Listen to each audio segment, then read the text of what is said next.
శుభం వ్యాధు శ్రీ గురుభ్యో నమః. కొత్త సంవత్సరం ఆరంభమవుతోంది. జనవరి 2025 నుండి డిసెంబర్ 2025 వరకు ఏ విధంగా ఉంటున్న విషయాన్ని పురోజన గోరిక మీద ఈ విధంగా చెప్పడానికి ప్రయత్నం చేస్తున్నాం. అందులో భాగంగా వృశ్చిక రాశి వారికి ఈ సంవత్సరం ఏ విధంగా ఉంటుంది అని మనం విశేషంగా తెలుసుకోవడం ప్రయత్నిద్దాం. విశాఖ నక్షత్రం 4వ పాదం వస్తుంది. అలాగే అనురాధ నక్షత్రం, జ్యేష్ఠ నక్షత్రం, ఈ మూడు కనబడతాయి అందులోని. సో వృశ్చిక రాశికి మనం విశేషంగా చెప్పుకోవడానికి ఏమంటే ఇప్పటివరకు గురుబలం ఒకటి కనబడుతోంది మే 15 వరకు. అలాగే శని చతుర్థంలో అర్ధాశ్రమ శనితో ఇబ్బంది పడుతున్నారు.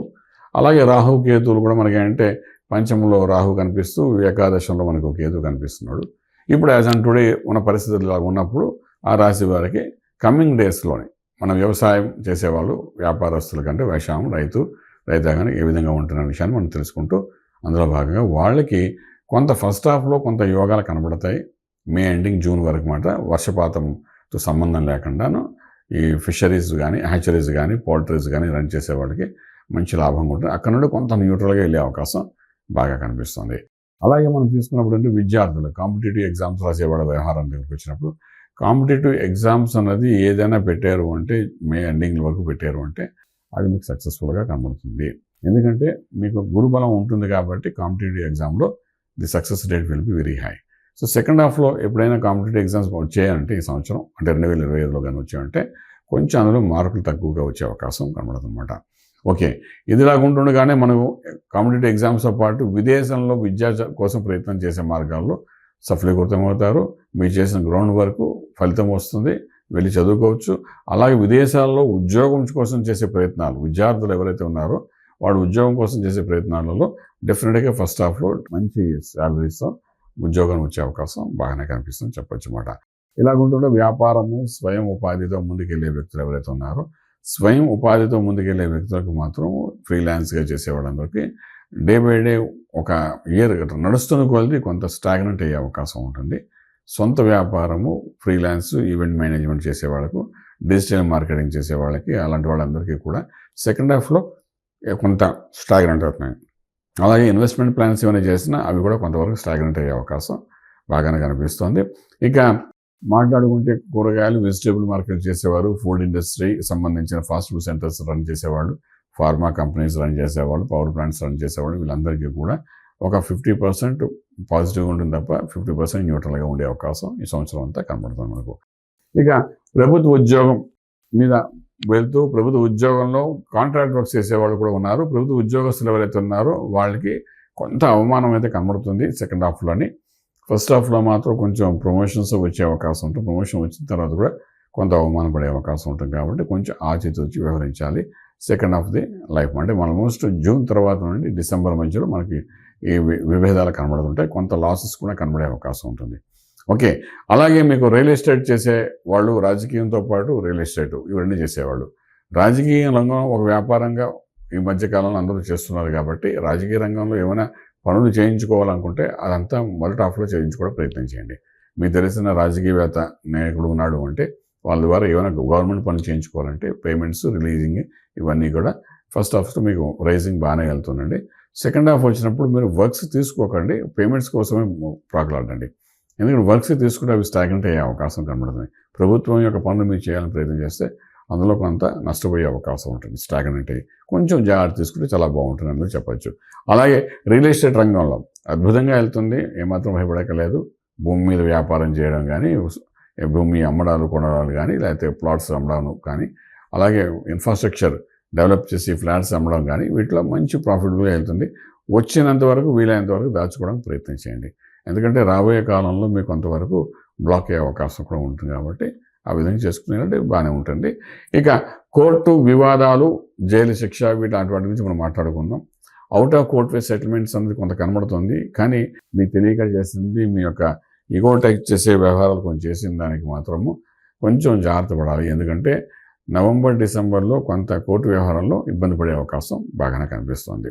ఓకే, కుటుంబ పరంగా మనం తీసుకుంటే కుటుంబ పరంగా బాంధవ్యాలు అన్నీ బాగుంటాయి. గురుబలం చాలా బాగుంది, మంచి పేరు సంపాదించుకుంటారు. అలాగే మీకున్న రహస్యం అంటే మీరు నష్టపోయేటప్పుడు రహస్యం ఏదైతే ఉంటుందో అది వీలైనంత ఎవరితో షేర్ చేసుకోకండి. ఎందుకంటే ఇన్నాళ్ళు మీ మీద గౌరవంతో ఉన్నవాళ్ళు అదైతే నష్టపోయారని తెలిస్తే మీ దగ్గర కుటుంబంలో ఉన్న సభ్యులు కూడా మీకు దూరం అయ్యే అవకాశం ఈ సంవత్సరం కొంతవరకు కనిపిస్తుంది. అలాగే మనం తీసుకుంటుంటే కోర్టు వివాదాల ద్వారా కళాకారులు సినిమా రంగంలో ఉండేవాళ్ళకి సినిమా రంగంలో ఉండే వాళ్ళకి ఆర్థికంగా చూస్తే ఇన్వెస్ట్మెంట్ చేసుకోవచ్చు తప్ప ధనం తిరిగి వస్తుందని అష్యూరెన్స్ అయితే ఇవ్వలేమండి. ఎందుకంటే స్టాగ్నెంట్ అయ్యే అవకాశాలు బాగా ఉన్నాయి. ఇప్పుడు ఇవాళ రేపు ఏమవుతుందంటే ఫిల్మ్ ఇండస్ట్రీలో ఉన్నవాళ్ళు అందులో వచ్చిన డబ్బుని రియల్ ఎస్టేట్లో పెట్టడం కానీ లేదా రాజకీయంగా పెట్టడం కానీ ఇలాంటి రకరకాలు చేస్తున్నారు. అది వాళ్ళు సూట్ అవుతుందా సూట్ అవ్వకుండా ఆలోచించకుండా అలా చేస్తుంటారు. ఓకే, డబ్బుని ఏం చేయాలో అర్థం కాక అలా పెట్టాలనుకుంటున్నప్పుడు మాత్రం మీకు పెద్ద దెబ్బ తగిలే అవకాశం ఉంటుంది. కొంచెం జాగ్రత్త పడండి. వచ్చిన డబ్బుని ఫిక్స్డ్ చేసుకోవడం ప్రయత్నం చేయండి. ఏదైనా మీ కంట్రోల్లో ఉండేటట్టుగా డబ్బుని ఉంచుకోవడం ప్రయత్నం చేయండి. ఇది అలా రీఇన్వెస్ట్మెంట్గా వెళ్తే మాత్రం అది స్టాగ్నెంట్ అవుతుందని చెప్పొచ్చు అన్నమాట. అలాగే మనం సినీ రంగంలో ఉన్న హీరోలకి మంచి పేరు సంపాదించుకుంటారు. మంచి స్ట్రాంగ్ హార్డ్ వర్క్ చేయండి. హీరోలు కానీ హీరోయిన్లు కానీ ప్రొడ్యూసర్స్ కానీ డైరెక్టర్ కానీ ఒక ప్లానింగ్, ఒక ఎథిక్స్, ఒక కాన్సెప్ట్ మీద వెళ్ళగలిగితే 100% సక్సెస్ కనబడుతుంది మీకు. ఏదైనా మీకు మొట్టమొదటి ఎండాకాలంలో మీరు రిలీజ్ చేసిన మూవీస్ అన్నీ కూడా మోస్ట్ సక్సెస్ఫుల్గా అయ్యే అవకాశం కనబడుతుందని చెప్పొచ్చు. పెళ్లి సంబంధాలు, శుభకార్యాలు ఫస్ట్ హాఫ్లో చేసుకుంటారు. అదేవిధంగా గృహప్రవేశం, శంకుస్థాపన, భూమి పూజ ఇవన్నీ చాలా అద్భుతంగా ఆరాడంగా జరుగుతుంది. అది బిఫోర్ జూలై లోపల మీకు అన్నీ కనబడతాయి. సెకండ్ హాఫ్లో మాత్రం ఇవన్నీ కొంచెం న్యూట్రల్గా అయ్యే అవకాశం కనబడుతుంది.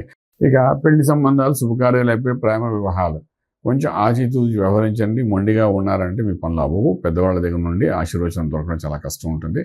ఏదైనా ఉంటే ఒకసారి ట్రై చేసి మళ్ళీ కాము ఊరుకోండి.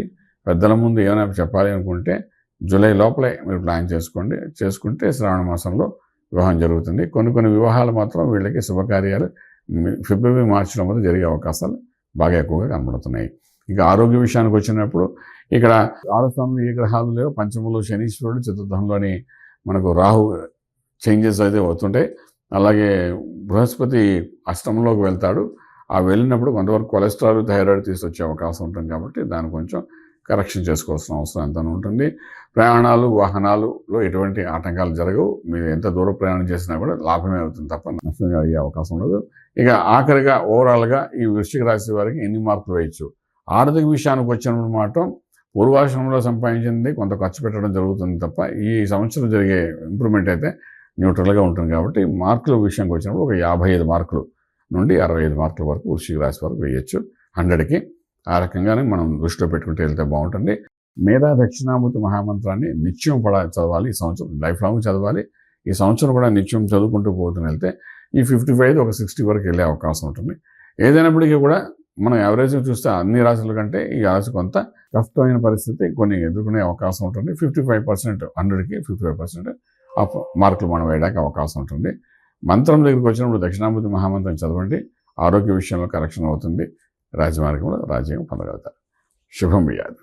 పూర్తి వివరాలకు సంప్రదించండి శ్రీ వేదమాత గాయత్రి జ్యోతిష్యాలయం, బ్రహ్మశ్రీ మంతా సూర్యనారాయణ శర్మ గారు, Srinilayam, first floor, 101, Sai Vaibhav layout, Chitrapuri colony పక్కన, కాజాగూడ, హైదరాబాద్ 500008. సంప్రదించవలసిన ఫోన్ నంబర్ 8855559147, 8855559148, 9849996644.